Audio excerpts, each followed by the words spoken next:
The steel door slammed. No echo, just a brutal thud. Rain beat against the penthouse glass. Min-ki didn't say a word. He just stood in the neon gloom, watching her. "Get up." The voice was guttural, thick with a heavy Korean accent and raw impatience. Princess Zara did not scramble. She did not flinch. She took her time. Her gold-threaded Ankara fabric, vibrant and unapologetically regal, stood out like a flare in the cold, monochromatic room.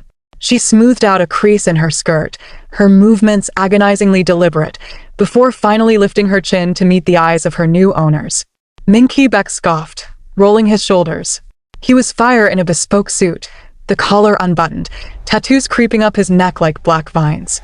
"I said get up, princess. Your uncle is gone. The ink is dry. You belong to the Baek Syndicate now." "I belong to no one," Zara said. Her voice wasn't loud. It didn't need to be. It was a smooth, deadly calm that immediately sucked the oxygen out of the room. "And if you expect me to sit on this floor like a dog, you have severely miscalculated the terms of whatever pathetic deal my uncle just made." From the shadows near the wet bar, a slow, hollow clapping began. Tae-jin Baek stepped into the neon light. If Min-ki was fire, Tae-jin was absolute, unforgiving ice.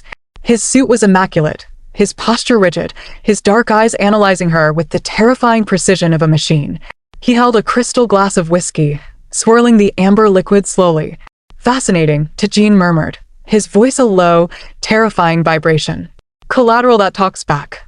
"Min-ki, it appears King Adebayo has sent us a defective product. Send her back in pieces," Min-ki snapped, taking a threatening step forward, his jaw clenched. "Or let me break her first. She doesn't seem to understand what happens to people who disrespect us in our own city." Zara finally stood. She was shorter than them, but the way she held herself made her seem 10 feet tall. She didn't look at Min-ki. She looked dead at Tae-jin, recognizing the true power in the room. "My uncle is a coward who sold his bloodline to cover his incompetence," Zara said, her tone conversational, as if they were discussing the weather. "You paid him 3 billion won and gave him the western shipping routes. In exchange, you get the title deeds to my family's diamond mines in a locked briefcase, and me, to ensure my loyalists don't retaliate." Tae-jin's eyes narrowed fractionally. The fact that she knew the exact figures was unexpected. "But there's a flaw in your flawless transaction, Chairman Baek," Zara continued, taking a slow step forward. "My uncle doesn't have the biometric access codes to those deeds. I do. And unless you plan to flay me alive, which would ruin your very expensive carpets, you are going to offer me a seat, a proper cup of tea, and a new negotiation." Silence fell over the penthouse. It was a heavy, suffocating silence. Min-ki looked at his brother, waiting for the order to strike. No one spoke to Tae-jin Baek like this. No one. If you are loving this intense showdown, make sure you hit that subscribe button right now and like the video. Let me know in the comments who you think is more dangerous so far, the cold CEO or the fearless princess. We're just getting started. Tae-jin set his glass down. The sharp clink echoed loudly. He walked toward Zara, his footsteps completely silent on the marble. He stopped mere inches from her. He was close enough that she could smell the cold, sharp scent of his cologne, cedar and winter air. He stared down at her, searching for the crack in her armor, the tremble of a lip, the rapid pulse at her throat. There was nothing. She looked back at him with the terrifying serenity of a queen who was used to looking down on men like him. "You are very brave," Tae-jin whispered, the words brushing against her ear. "Or very stupid." "I am very tired," Zara corrected smoothly, not backing away an inch. "No." "The tea?" For a split second, something flared in Tae-jin's dead eyes. Amusement? Shock? Respect? It was gone before it fully formed. He stepped back, straightening his perfectly aligned tie. "Take her to the hanok," Tae-jin ordered, his voice returning to its flat, robotic cadence. "Put her in the south wing. Double the guards. If she tries to leave, shoot her in the leg. Non-lethal. We need those biometric codes." Min-ki smirked, cracking his knuckles. "With pleasure." "And Min-ki?" Tae-jin added, not looking back as he walked toward his massive glass desk. "Have the staff prepare Jeju green tea. Bring it to her quarters." Min-ki froze, staring at his brother in utter disbelief. The mighty Baek Syndicate, bending to a captive's beverage request? But Zara simply nodded, a tiny triumphant ghost of a smile on her lips, and walked toward the elevator before Min-ki could even grab her arm. The drive to the mountains was suffocating. Zara sat in the back of the armored Maybach, staring out at the blurred neon lights of Seoul, dissolving into the pitch-black winding roads of the countryside. Min-ki sat across from her.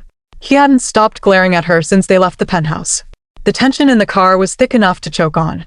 It wasn't just anger radiating from the tattooed enforcer, it was a volatile, confused energy. He wanted to intimidate her.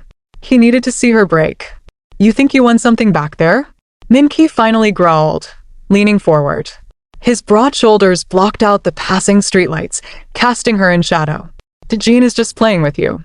He likes puzzles. But when he gets bored, he hands his toys to me. And I break them."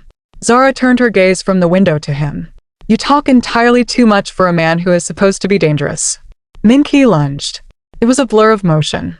Before Zara could blink, Min-ki had crossed the small space, his heavy, calloused hand gripping the back of her neck, pulling her forward until their faces were a breath apart. His grip was iron, inescapable. Her heart spiked, a sudden jolt of adrenaline. But she forced her face to remain an unreadable mask. "I am dangerous," Min-ki hissed. His dark eyes locked onto hers, tracing the lines of her face. His breath was hot, smelling of peppermint and danger. "I could snap your neck before my brother even knew you were dead." Zara didn't try to pull away. She leaned into his grip, closing the microscopic distance between them until her lips were hovering just above his. "Then do it," she whispered back, her voice dripping with venom and a dark, challenging thrill. "Snap it. See what happens to your 3 billion. See what your brother does to you." For 10 agonizing seconds, the only sound was the hum of the Maybach's engine and the ragged, heavy sound of Min-ki's breathing. His eyes dropped to her lips, then flashed back up to her eyes. The anger in his gaze was shifting, mutating into something infinitely more dangerous. It was raw, unadulterated hunger. Slowly, he released her neck, his fingers trailing down her collarbone before he pulled his hand back as if he had been burned. He fell back into his seat, running a hand through his dark hair, looking out his own window. He didn't say another word for the rest of the drive, but the air between them practically hummed with electricity. They arrived at the hanok, a sprawling, traditional Korean estate hidden deep within the forested mountains, heavily fortified with modern steel gates and armed guards. The rain had stopped, leaving a thick, freezing mist over the courtyard. Zara was escorted to the south wing. It was luxurious. Sliding paper doors reinforced with bulletproof glass, heated wooden floors, and a massive bed draped in silk. But it was still a cage. Before the guards could slide the heavy doors shut, Tae-jin appeared in the hallway. He had followed them in a separate car. He stood there, a shadow in the dim light of the paper lanterns. "You have 3 days, Princess," Tae-jin said, his voice carrying perfectly in the quiet night. 3 days to give me the codes. Enjoy the tea." "I take my tea at 6 in the morning. Chairman Baek," Zara replied smoothly, stepping into her room. "Do try to be punctual." "I hate waiting." She slid the door shut directly in his face. Outside, in the hallway, Jean stood completely still for a long moment, staring at the closed door. Min-ki walked up behind him, still wired, pacing like a caged tiger. "She's insane," Min-ki muttered. "We should lock her in the basement. Starve the codes out of her." Jean didn't answer immediately. He reached up and touched his jaw, a strange, terrifying smirk slowly spreading across his usually expressionless face. "No," Tae-jin murmured softly. "She's not insane. She's a queen. And for the first time in my life, Min-ki, I think I want to see what it takes to make a queen bow." If you are absolutely hooked on this intense dynamic, drop a fire emoji in the comments. Don't forget to like this video and subscribe so you don't miss out on the crazy escalation coming up next. The next morning, Zara woke before the sun. She did not cry. She did not panic. She fell back on the brutal discipline her father had drilled into her before his death. She stretched, washed, and dressed in the clothes they had provided, sleek, minimalist Korean loungewear that felt alien against her skin, lacking the vibrant life of her homeland. At exactly 6 in the morning, the door slid open. It wasn't a guard. It was Min-ki. He was holding a delicate porcelain tray with a steaming pot of Jeju tea and a single cup. He looked ridiculous, this massive, lethal killer playing the role of a servant. But his eyes were defiant, daring her to make a comment. Zara sat at the low wooden table, her posture perfect. She gestured to the empty space across from her. "Put it down," she commanded softly. "And sit." Min-ki set the tray down with a loud clatter, intentionally rough. "I'm not your maid." "Clearly." "A maid would have ported," Zara replied, not looking up as she poured the pale green liquid herself. Sit down, Min-ki. We need to establish the ground rules if we are going to be living together. Min-ki let out a sharp, incredulous laugh. Rules? You are a prisoner. You don't make rules. I am a guest who happens to hold the keys to your financial future, Zara corrected, taking a slow sip of the tea. It was excellent. Rule number 1, you do not enter my quarters without knocking.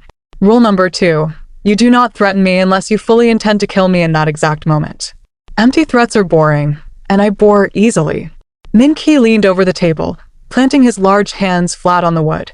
He was invading her space again, testing the waters, remembering the heat of the night before. And what happens if I break your rules, princess? He mocked, his voice dropping an octave. What are you going to do about it? Zara finally looked up, meeting his aggressive stare with a cool, unblinking gaze. I will simply stop speaking. Forever. And you can explain to your brother why his 3 billion won investment went completely silent. Min-ki held her gaze. The silence stretched, heavy and charged. He was waiting for her to look away, to show submission. She didn't. Slowly, a wicked, genuine smile broke across Min-ki's face. It changed his entire demeanor, making him look breathtakingly handsome and incredibly dangerous. You're playing a dangerous game, Zara, he whispered, using her first name for the first time. The way it rolled off his tongue sent an involuntary shiver down her spine. I am the game, Min-ki, Zara replied, her voice steady despite the sudden racing of her heart. You're just trying to learn the rules. Before he could respond, the paper doors slid open behind him. Tae-jin stood in the doorway, his eyes immediately locking onto the proximity between his brother and his prisoner. His jaw tightened, a microscopic shift that only Zara caught. The ice was back, but there was a new, sharp crack in it. Min-ki, Tae-jin said, his voice cold enough to freeze the room. Step away from her. We have a problem. Step away from her, Tae-jin repeated, stepping fully into the room. He didn't look at Min-ki. His dark eyes were locked entirely on Zara. We have a problem. Min-ki slowly pushed himself off the table, the smirk vanishing from his face. What problem? Tae-jin threw a sleek, black tablet onto the low wooden table. It clattered against the porcelain teacups. Your uncle, Tae-jin said to Zara, his voice a dangerous, flat hum, did not just sell us the diamond mines. He sold us the territory surrounding them. Territory currently occupied by the Golden Triad. They hit our shipping yard in Incheon 10 minutes ago. 3 of my men are dead. They think we are expanding into their sector. Zara didn't gasp. She didn't panic. She picked up her teacup, took a slow, deliberate sip, and set it down. I know, she said quietly. The silence that followed was deafening. Min-ki froze. Tae-jin's posture went completely rigid. You knew, Tae-jin repeated. The temperature in the room seemed to plummet. Of course I knew, Zara replied, finally looking up at him. My uncle is greedy, but he isn't smart. He needed cash fast to pay off his Triad debts. He used you to pay them off, and then handed you the territory so the Triad would target you instead of him. You bought a war, Chairman Baek. Not a business. Min-ki swore viciously in Korean, kicking the door frame. I'm going to kill him. And then I'm going to kill her. You aren't going to do anything, Tae-jin snapped, his voice cracking like a whip. He stepped closer to the table, looming over Zara. The absolute control he usually wielded was slipping, just a fraction. You sat in my penthouse last night and let me finalize the transfer. Why? Because, Zara said, leaning forward, resting her elbows on the table. I needed to get out of my uncle's house. I needed him to think he won. And I needed to be sitting across from the only men in the world who have the firepower to destroy him. She held Tae-jin's furious stare. You thought you bought a hostage. You didn't. You bought a partner. And right now, you need me to navigate the mess my uncle just dropped on your flawless syndicate. Tae-jin stared at her. His chest rose and fell in a sharp, controlled breath. He was a man who hated surprises. He lived for algorithms, probabilities, and absolute certainty. Zara was a variable he could not solve. It infuriated him. And it completely captivated him. Get dressed, Tae-jin ordered, turning on his heel. My office. 10 minutes. If you're going to play syndicate games, princess, you're going to play them on my board. If you're loving how Zara is flipping the script on these mafia bosses, hit that like button and make sure you subscribe. Who do you think is going to crack first? Let's find out. 30 minutes later, Zara walked into Tae-jin's private study. The room was a stark contrast to the traditional hanok outside. It was a fortress of glass, steel, and glowing server racks. In the center of the room sat a heavy marble table. On it was a traditional wooden go board, the black and white stones meticulously arranged in a mid-game formation. Tae-jin was standing by the window, looking out at the mist. He didn't turn around. "Do you play?" he asked. "The duck?" Zara walked over to the board, studying the stones. "My father taught me. He said it was the only game that mattered. It teaches you how to surround your enemies before they even realize they are trapped." "Sit," he commanded. She sat. Tae-jin walked over and took the seat opposite her. He pushed a bowl of white stones toward her. He took the black. "The Triad wants a meeting," Tae-jin said, his eyes on the board. He picked up a black stone and snapped it down onto the wood with a sharp clack. "They invited us to the underground chaebol auction tonight in Gangnam. Neutral ground. If we don't show, it's an admission of weakness. If we do show, it might be an ambush." Zara picked up a white stone. She didn't hesitate. She placed it right next to his, an aggressively offensive move. "Clack." "You show," Zara said. "And you bring me." Tae-jin's eyes snapped up to hers. "Out of the question. You are a target. If the Triad knows who you are, they will take you to force my hand. If you leave me here, I am a hostage," Zara countered, holding his gaze. "If I walk into that auction on your arm, wearing my family's crest, I am a statement. It tells the Triad that the Baek Syndicate didn't get scammed by my uncle. It tells them you orchestrated the whole thing. It makes you look untouchable." Tae-jin slowly picked up another black stone. He rolled it between his long, elegant fingers. He was analyzing her logic. It was flawless. It was incredibly dangerous, but it was flawless. He moved to place his stone on the board, aiming to block her aggressive line. Before the stone could touch the wood, Zara reached out. Her warm fingers wrapped firmly around his wrist, stopping his movement midair. Tae-jin froze. The silence in the office was immediate and suffocating. Neither of them moved. The contrast was stark, her dark, vibrant skin against the stark white cuff of his tailored shirt. He could feel the heat of her pulse against his freezing skin. His breath hitched, a microscopic failure of his famous control. He looked down at her hand on his wrist, and then slowly brought his eyes up to meet hers. The look in his eyes wasn't cold anymore. It was burning. "You are making a mistake, Chairman," Zara whispered. She wasn't talking about the game. "Am I?" He whispered back, his voice dropping to a gravelly register she hadn't heard before. He didn't pull his arm away. He didn't want to. He leaned in, closing the distance over the board.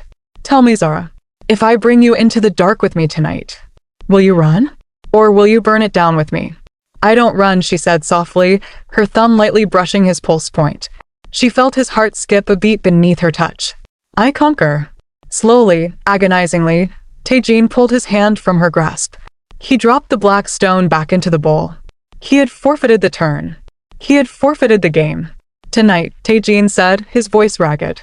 "You stay exactly by my side. If you step out of my line of sight for even a second, I will burn Seoul to the ground looking for you. Understood?" "Understood." Wow. The tension between Tae-jin and Zara is absolutely off the charts. If you are screaming at your screen right now, drop a comment below and let me know if you are Team Tae-jin or Team Min-ki. And please hit subscribe so you don't miss the chaos of this upcoming auction. The sun set over Seoul, plunging the city into a sea of neon. Inside the hanok, a team of silent, terrified stylists had been brought in.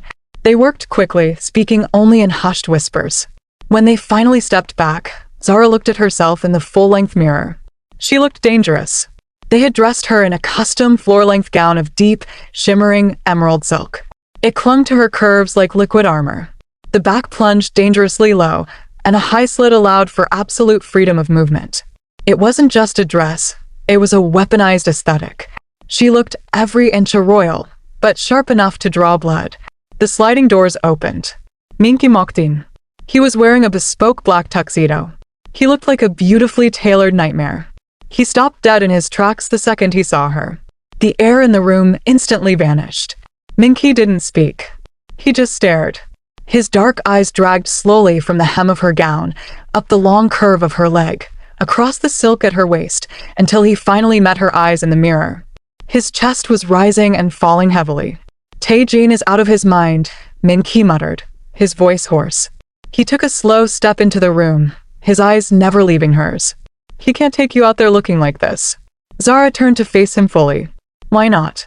Min-ki closed the distance between them in 3 long strides. He didn't stop until he was standing inches in front of her. The heat radiating off him was entirely overwhelming. Because Min-ki breathed, his voice rough, thick with possessive fury. Every man in that room is going to look at you. They are going to see what belongs to me. And I am going to have to kill every single one of them. Zara tilted her head, a slow, challenging smile curving her lips. I don't belong to you, Min-ki. Keep telling yourself that, he whispered. He reached out, his knuckles lightly grazing the exposed skin of her shoulder. The touch was electric. Keep playing your games. Keep pretending you aren't terrified of what happens when my brother and I stop playing nice. Before Zara could respond to the blatant heat in his voice, footsteps echoed in the hallway. Tae-jin stepped into the room. He was also in a pristine black tuxedo, but where Min-ki looked like a street brawler forced into a suit, Tae-jin looked like he was born to rule the world in one. He carried a flat, velvet box in his hands.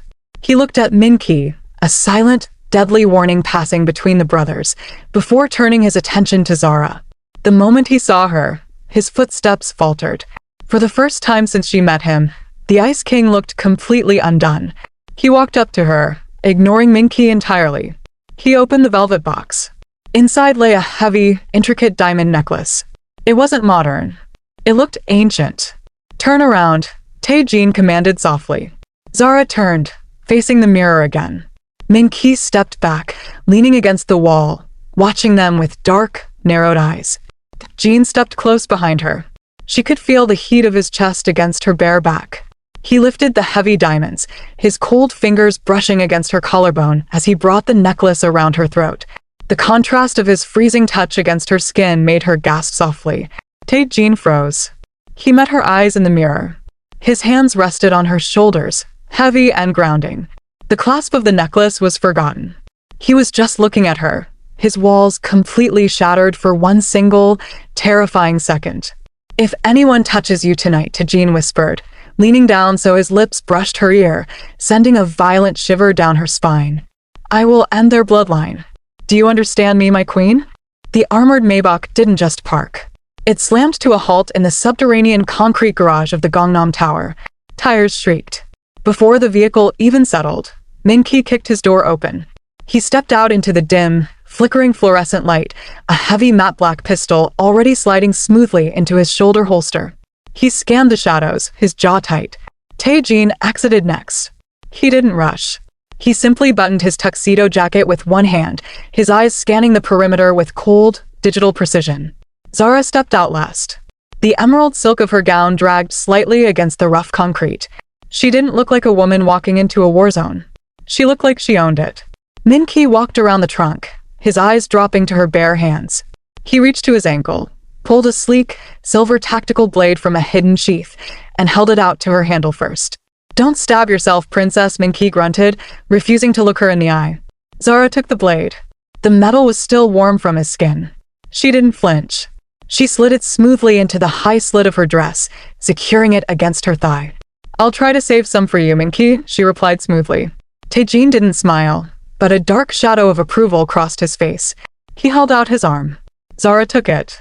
The physical contact sent a jolt of electricity straight up her spine, but she kept her face perfectly blank. They walked toward the heavy steel elevator doors. Are you ready for the absolute chaos that is about to drop? Hit that like button right now, and if you haven't subscribed yet, what are you waiting for? The real game begins now. Let's go. The elevator doors opened to a wall of deafening, rhythmic bass. This wasn't a standard auction. This was the dark heart of Seoul's underworld. Neon pink and violet lights sliced through a thick haze of expensive cigar smoke. Men in sharp suits and women in dangerous dresses moved around tables stacked with stolen art, illegal tech, and briefcases of unmarked cash. The moment Tae-jin stepped into the room with Zara on his arm, the music didn't stop, but the conversation did. Heads turned. Eyes locked onto them. The absolute apex predators of the city stopped dead in their tracks, staring at the Ice King of the Baek Syndicate and the breathtaking African queen standing flawlessly by his side. Min-ki flanked her right. He didn't look at the crowd. He looked at their hands. He was a coiled spring, vibrating with the violent need to rip someone apart.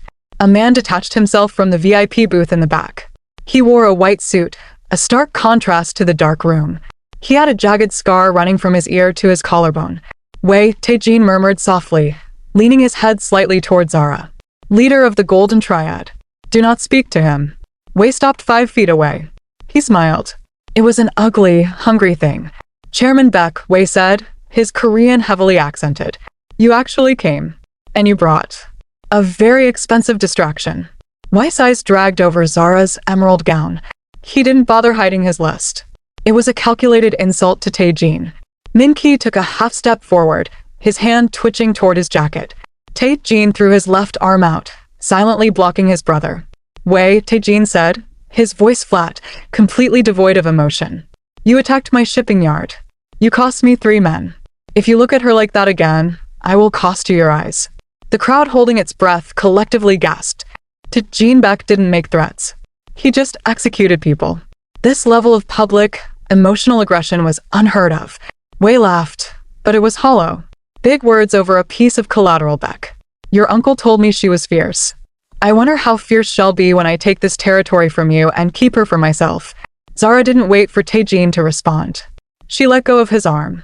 She stepped directly in front of Tae-jin, cutting the distance between herself and the Triad boss in half. The emerald silk pooled around her feet. She looked Wei dead in the eyes. She didn't yell. She didn't sneer. She spoke with the terrifying absolute authority of a woman who had ordered men to their deaths before breakfast. My uncle is a dead man walking, Zara said, her voice carrying clearly over the heavy bass of the club. And if you think you are going to take anything from these men, you are vastly overestimating your intellect and severely underestimating my patience. Walk away, little man. Before I let the dog off his leash. She didn't point. She didn't have to. Everyone in the room knew she meant Min-ki. Min-ki let out a dark, booming laugh that echoed off the ceiling. He loved it. He absolutely loved it. Wei's face flushed purple with rage. He opened his mouth to shout an order to his men. He never got the chance. The neon lights shattered. All of them. At once. Total darkness slammed into the room, followed instantly by the deafening roar of automatic gunfire. Chaos erupted. Screams tore through the smoke. Tables flipped. Glass exploded in every direction. Down. Min-ki roared. A heavy hand grabbed Zara's shoulder, violently yanking her to the floor behind a thick marble pillar. It was Tae-jin. He covered her body with his, shielding her from the hail of bullets shredding the air above them. Stay here, Tae-jin ordered, his voice raw, stripped of its usual icy control. He pulled his weapon. Like hell I will, Zara hissed back. She reached into the slit of her dress. Her fingers wrapped around the cold silver hilt of the blade Min-ki had given her. A massive Triad thug materialized through the smoke, rushing the pillar from Tae-jin's blind side. He raised a heavy iron pipe, aiming right for the back of the chairman's skull. Zara didn't scream a warning. She moved. She lunged out from behind the pillar. The emerald dress flashed in the strobe lights of the gunfire. She drove her heel into the thug's knee, snapping it backward with a sickening crunch.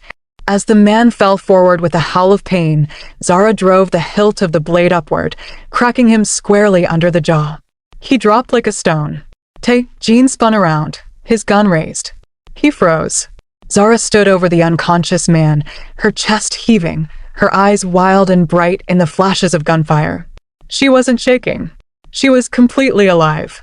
Across the room, Min-ki was a blur of brutal, terrifying violence, tearing through Wei's men with his bare hands and a heavy pistol. He caught sight of Zara dropping the thug. He paused mid-punch, a feral, blood-soaked grin ripping across his face. She wasn't a princess to be protected. She was a queen built for war. Move. Tae-jin yelled, grabbing her hand. He didn't push her behind him this time. He pulled her alongside him. They moved in perfect synchronization through the chaos, firing and dodging until they reached the shattered emergency exit. If your heart is pounding out of your chest right now, drop a 100 emoji in the comments. This action is insane. Hit subscribe to see how the brothers react to their queen saving their lives. The penthouse was dead silent when they finally kicked the doors open. The adrenaline crash was instantaneous and violent. The storm outside had picked up again, rain thrashing against the glass. Zara dropped the silver blade onto the kitchen island. It rang out sharply. She leaned heavily against the marble counter, closing her eyes. Her breath came in ragged gasps. The emerald gown was torn at the hem, stained with soot and blood. Min-ki threw his empty gun onto the floor. He didn't care where it landed. He paced the length of the living room, his chest heaving, his tie ripped off, his white shirt completely unbuttoned and stained with the violence of the night. He looked like a caged animal. Jin was frozen by the door.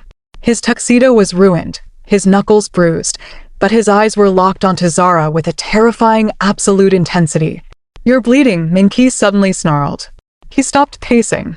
Zara looked down. A jagged shard of glass from the club had grazed her upper arm. A thin line of crimson was sliding down her dark skin, stark and bright. She hadn't even felt it. "It's nothing," she breathed, waving a hand. "Just a scratch." "It is not nothing." Min-ki roared, his voice shaking the glass windows. He crossed the room in 2 massive strides. He grabbed the medical kit from beneath the counter and slammed it onto the marble. He was shaking. The fearless, brutal enforcer of the Baek Syndicate was actually trembling. "Sit down," Tae-jin ordered. His voice wasn't loud, but it brokered absolutely no argument.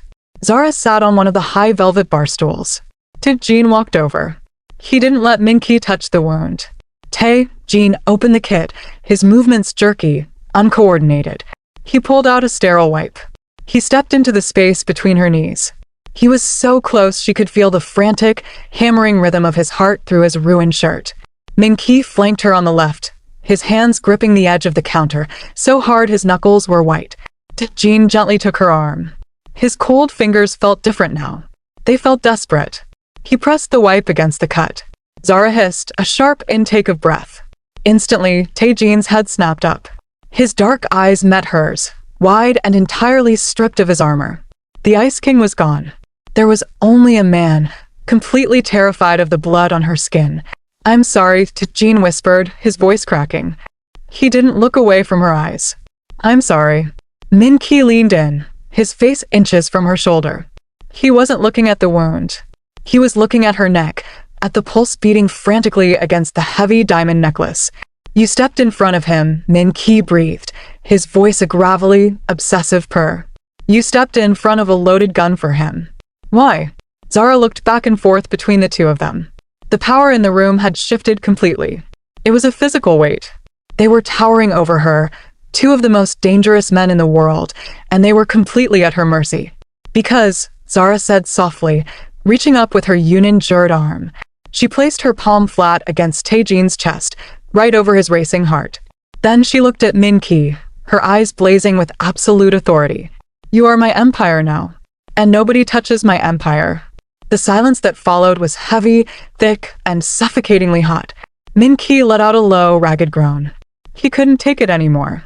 He reached out, his heavy hand sliding into the hair at the nape of her neck, pulling her face an inch from his.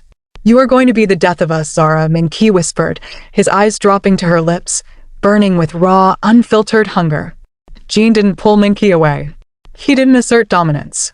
He simply leaned in closer, his own eyes dark with an obsession that had finally broken off its leash. "Let them try," Tae-jin murmured against her skin. "We will burn the entire world to ash before we let anyone take you from us." The game was officially over. They weren't her captors anymore. They were her kings. And they were going to war. The heavy steel door of the warehouse didn't just open. It exploded off its hinges, flying backward into the dimly lit room with a deafening crash. Min-ki walked through the settling dust, a matte black assault rifle resting casually against his shoulder. He wasn't wearing a bespoke suit today. He wore raw, tactical black. His sleeves were rolled up, the intricate ink of his syndicate tattoos fully exposed against his skin. He looked like the god of war, and he was smiling a completely joyless, terrifying smile. Behind him, Tae-jin stepped over the shattered metal. He was still in his immaculate tailoring, a long dark overcoat sweeping the floor. He didn't carry a weapon. He didn't need to. He held a sleek tablet, his eyes scanning the terrified Triad men scrambling backward. And right between them, walking with the steady, unhurried grace of a sovereign inspecting her troops, was Zara. She wore a sharp, tailored crimson blazer over a black silk slip, the colors striking and violent against the drab gray of the warehouse. She wasn't hiding behind the twins anymore. She was leading them. "Where is Wei?" Min-ki's voice boomed, echoing off the high tin ceiling. He fired a single warning shot into the concrete ceiling. Dust rained down. I'm going to ask you once. If nobody answers, I start taking kneecaps. The remaining Triad thugs threw their weapons down. They were completely outmatched. The entire Baek Syndicate had descended on Weiss Hidden Distribution Center, triggered by the hit at the auction the night before. But it wasn't Tae-jin who had planned this raid. It was Zara. He's not here. One of the thugs screamed, dropping to his knees. Wei fled. He took a private jet out of Incheon at dawn. He's gone into hiding. Min-ki let out a frustrated, animalistic snarl, kicking a wooden crate so hard it splintered into pieces. Coward. Tae-jin tapped a finger against his tablet, his face an emotionless mask. Flight records confirm a departure. Unregistered tail number. He slipped the net. Zara didn't look angry. She walked slowly to the center of the room, her high heels clicking sharply against the concrete. She stopped in front of the kneeling thug. She looked down at him, her expression a terrifying mask of calm. Get up, she commanded softly. The man trembled, looking past her to the terrifying twin brothers standing right behind her shoulders like dark, towering sentinels. He scrambled to his feet, keeping his head bowed. Look at me, Zara ordered. The man forced his eyes up. You are going to call Wei on an encrypted line. Right now. You are going to tell him that his warehouse belongs to me. Not to the Baek Syndicate. To me. Min-ki let out a low, dark chuckle, shifting his grip on his rifle. He was absolutely addicted to the way she spoke. You tell Wei, Zara continued, her voice cold and absolute, that he can run to the ends of the earth, but he cannot hide from the men who stand behind me. Tell him I am keeping his territory, and if he ever steps foot in Seoul again, I will personally let Min-ki take him apart piece by piece. If you are loving Zara's absolute boss energy right now, smash that like button and subscribe. We are building an empire today. Let me know in the comments. Would you be terrified, or would you be taking notes? Tae-jin watched her. The ice in his veins had completely melted, replaced by a burning, obsessive pride. He stepped forward, pulling a burner phone from his coat, and tossed it onto the concrete at the thug's feet. Make the call, Tae-jin said flatly, and then run. They turned their backs on the warehouse and walked out into the harsh morning light. The transition in power was absolute and undeniable. Zara wasn't collateral anymore. She was the queen on the board, and the Twin Kings were her most lethal pieces. Back at the Gangnam penthouse, the adrenaline from the raid faded, leaving behind a thick, suffocating tension. The rain had started again, washing the massive windows of Tae-jin's study. Zara stood by the glass, looking out over the sprawling, glittering city. The city that now belonged to her just as much as it belonged to them. The door clicked shut. Zara turned to see Min-ki leaning against the heavy oak frame. He had dropped the tactical gear and was wearing just a tight black t-shirt and dark jeans. His hair was damp from the shower, falling into his eyes. He didn't say anything. He just looked at her. You're staring again, Min-ki, Zara said softly, not breaking eye contact. I can't stop, he murmured. His voice was rough, scraping against the quiet of the room. He pushed off the doorframe and walked toward her. He didn't stop until he was standing completely inside her personal space. The heat radiating off his body was intense. You were magnificent today, he whispered, his dark eyes dropping to her lips. The way you looked at those men. You terrified them. You terrified me. You don't scare easily, Zara challenged, tilting her chin up. Min-ki reached out. His large, rough hand gently cupped her jaw. His thumb brushed over her cheekbone, a startlingly tender touch from a man who had just dismantled a warehouse full of armed guards. I am terrified, Min-ki breathed, leaning down until their foreheads almost touched. Because I have spent my entire life breaking things. Breaking people. And for the first time, I am completely shattered. By you. I look at you, Zara, and I forget how to breathe. Zara's heart hammered wildly against her ribs, but she didn't pull away. She let her hands rest flat against the hard muscle of his chest. She could feel his heart thudding just as frantically as hers. The physical tension between them was a live wire, sparking and dangerous. What are you going to do about it, Min-ki? She whispered back, a dare wrapped in silk. Before he could close the final fraction of an inch between their lips, the heavy doors of the study slid open. Tae-jin walked in. He stopped instantly. His dark eyes locked onto the intimate scene, his brother's hands on her face, the absolute lack of distance between them. A muscle ticked violently in Tae-jin's jaw. The jealousy that spiked in the room was almost thick enough to taste. But Tae-jin didn't yell. He didn't order Min-ki away. He did something far more dangerous. He locked the study door behind him with a sharp, echoing click. Tae-jin walked slowly toward them. He unbuttoned his suit jacket, shrugging it off and tossing it onto a leather chair. He loosened his silk tie. His eyes never left Zara's. Min-ki is right, Tae-jin said, his voice dropping into that low, gravelly register that sent shivers straight down her spine. You are completely ruining us. Min-ki didn't step back. He kept his hand on her jaw, but he looked over her shoulder at his twin. The unspoken communication between the brothers was heavy and lethal. They were both obsessed, and neither of them was willing to walk away. Tae-jin stepped up behind Zara. He was so close she could feel the cold edge of his silver watch against her back. He raised his hands, lightly resting them on her shoulders, mirroring his brother's possessive stance. She was entirely surrounded by them. Fire and ice, raw instinct and calculating brilliance. And they were both entirely focused on her. Wei is gone, Tae-jin murmured, his breath warm against the shell of her ear. The city is secure, but our problem is not solved. Zara swallowed hard, trying to keep her voice steady while caught between the overwhelming physical presence of the twins. My uncle. Yes, Min-ki growled, his thumb tracing the line of her lower lip. King Adebayo, the man who thought he could sell you to us and walk away with a fortune. He holds your throne, Tae-jin continued, his hands slowly sliding down her arms, sending an electric shock through her system. He sits in your father's palace, guarded by a private army, believing he has outsmarted the world. Zara closed her eyes for a brief second, centering herself. When she opened them, the heat and confusion were gone, replaced by the cold, hard steel of a monarch preparing for war. She stepped back, breaking contact with both of them. The loss of their touch left her skin cold, but her mind was entirely clear. She walked over to the massive marble table in the center of the room. She looked at the Go board they had played on days ago. The game they had abandoned. My uncle's private army is funded by the diamond mines he stole from my bloodline, Zara stated, turning to face the brothers. They were both watching her, utterly mesmerized by the sudden shift in her demeanor. He relies on 3 corrupt generals to keep the capital city locked down. Without their weapons, he is just an old man sitting in an empty room. Tae-jin leaned against the glass desk, crossing his arms. And how do we strip him of his generals? We don't, Zara said, a sharp, deadly smile spreading across her face. We buy them. With the 3 billion won you were supposed to pay him. Min-ki laughed out loud. It was a chaotic, beautiful sound.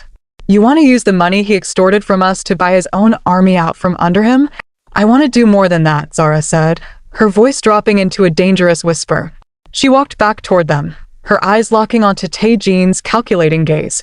I want to fly to Africa. I want to walk through the front doors of my own palace.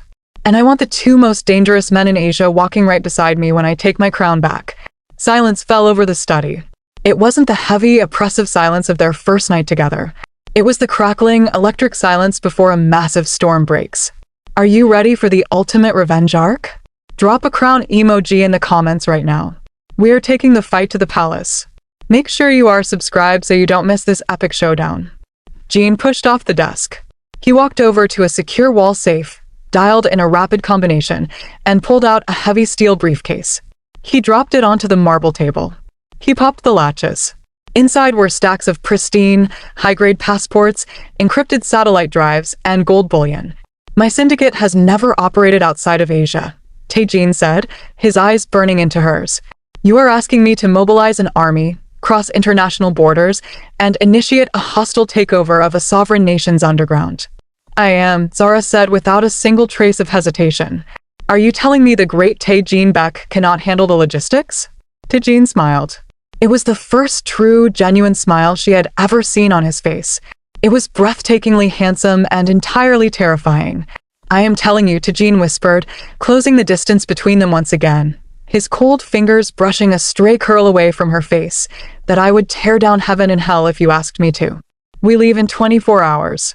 Min-ki slammed his fist against the wall in sheer excitement. Finally, I am so tired of being polite. I need to pack my heavy artillery. No, Zara commanded, her voice stopping Min-ki in his tracks. She looked at the violent enforcer. We do not walk into my country like foreign invaders. We walk in like kings returning home. You will wear your best suits.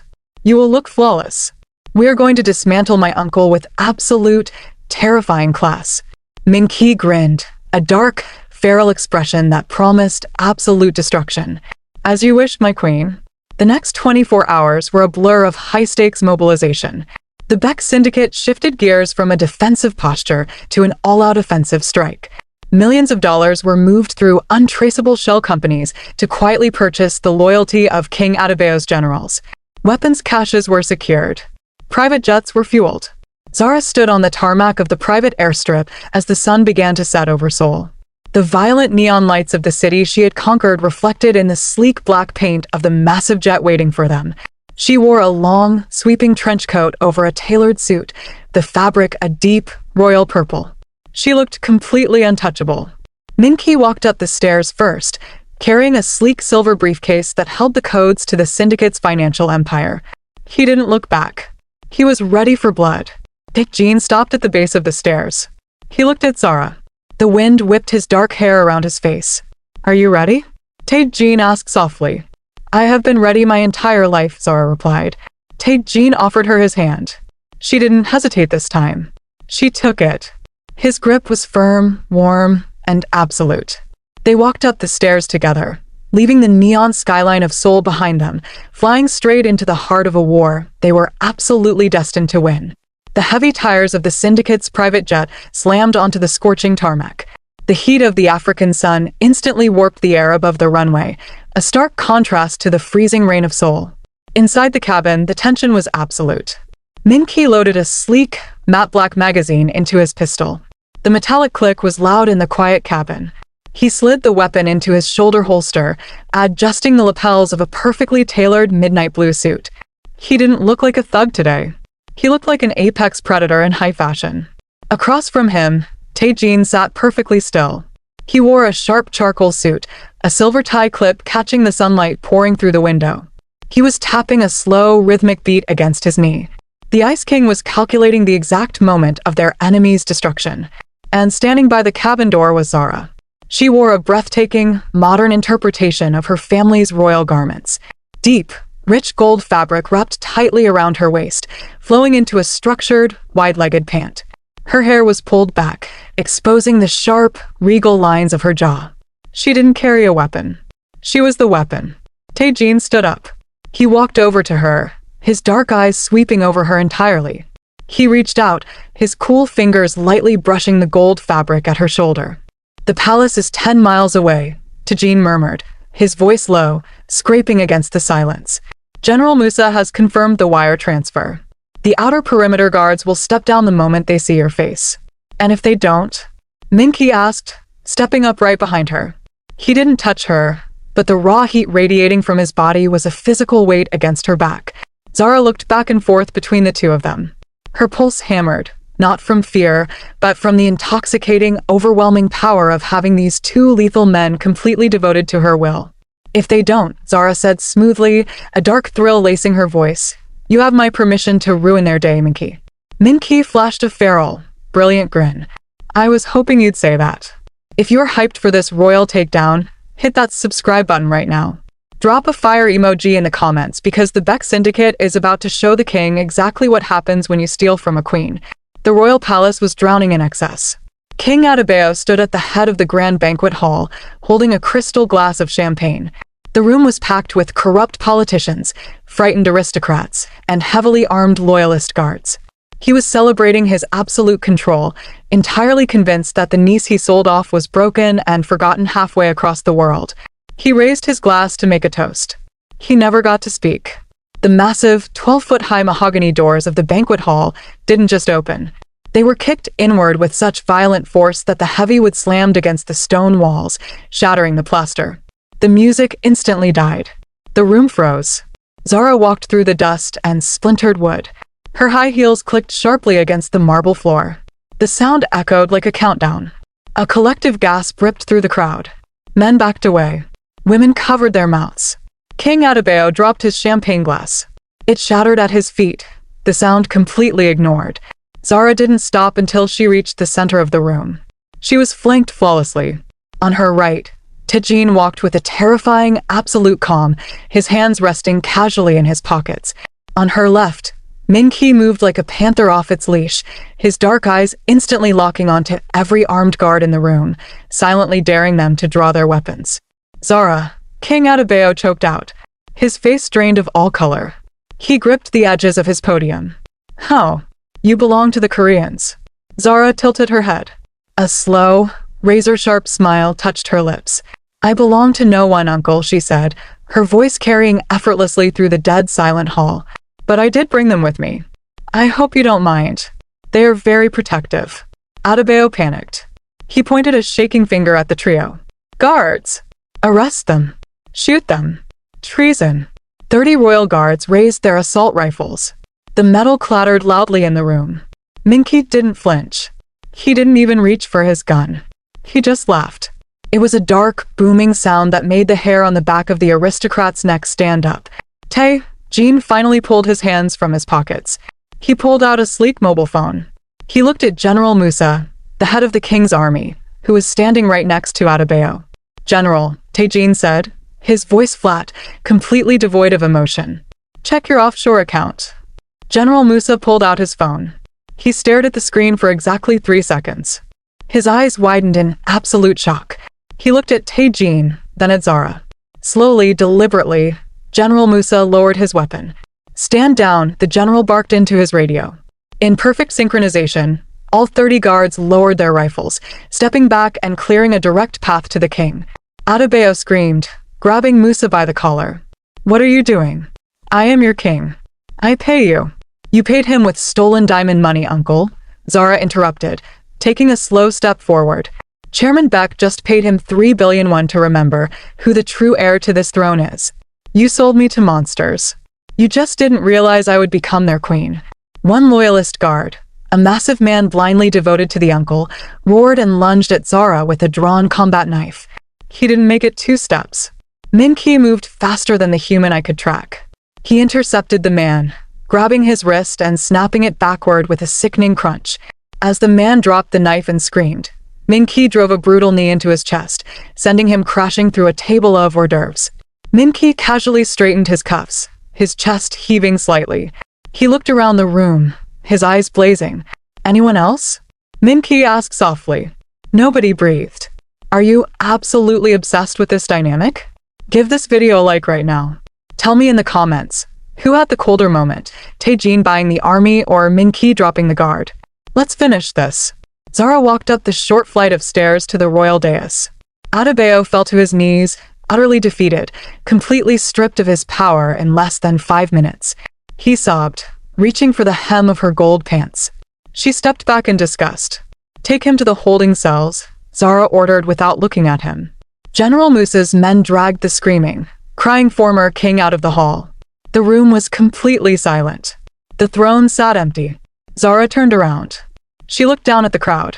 The politicians and aristocrats immediately dropped to their knees, bowing their heads in absolute submission.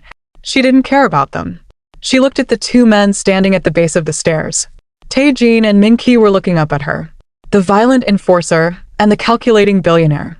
They had crossed the world, burned millions of dollars, and risked their entire empire just to put her exactly where she belonged. Zara walked slowly down the steps.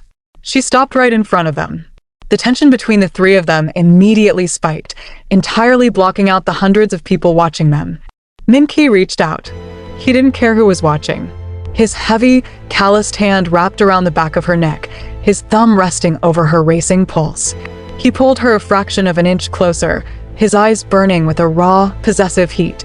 "You look good in gold, my queen," Min-ki whispered roughly, his breath ghosting over her lips. Tae-jin stepped in from her other side. His hand slid around her waist, his grip firm, completely anchoring her to him. The cold control in his eyes was gone, replaced by absolute, unwavering devotion.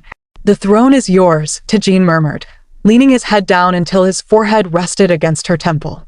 "But you are ours, and we are yours, from now until the world burns." Zara closed her eyes, letting the overwhelming physical and emotional weight of their touch ground her. She had been sold as a prisoner, traded like a commodity in a neon-lit penthouse. But she hadn't broken. She had adapted. She had fought. She opened her eyes, looking back and forth between the twin kings who had placed the world at her feet. Come, Zara commanded softly, a dangerous, thrilling smile curving her lips. She turned around, her hands reaching out to grab theirs. She didn't walk up the stairs alone. The crowd watched in terrified, breathless awe as the African princess walked back up to her throne, flanked tightly by the two most lethal syndicate bosses in Asia. Zara sat down on the heavy, gold-plated chair. Tae-jin stood on her right, his hand resting possessively on the back of the throne. Min-ki stood on her left, his dark eyes scanning the room, daring anyone to challenge their rule. They weren't hiding in the shadows of Seoul anymore. The empires had merged. The game was over. And the queen had won everything. Wow, what an absolute masterpiece of an ending. If you loved this Afro-Korean mafia story, please hit that subscribe button, like the video, and share it with someone who loves a brilliant, fearless female lead. Thank you so much for watching, and I will see you in the next story.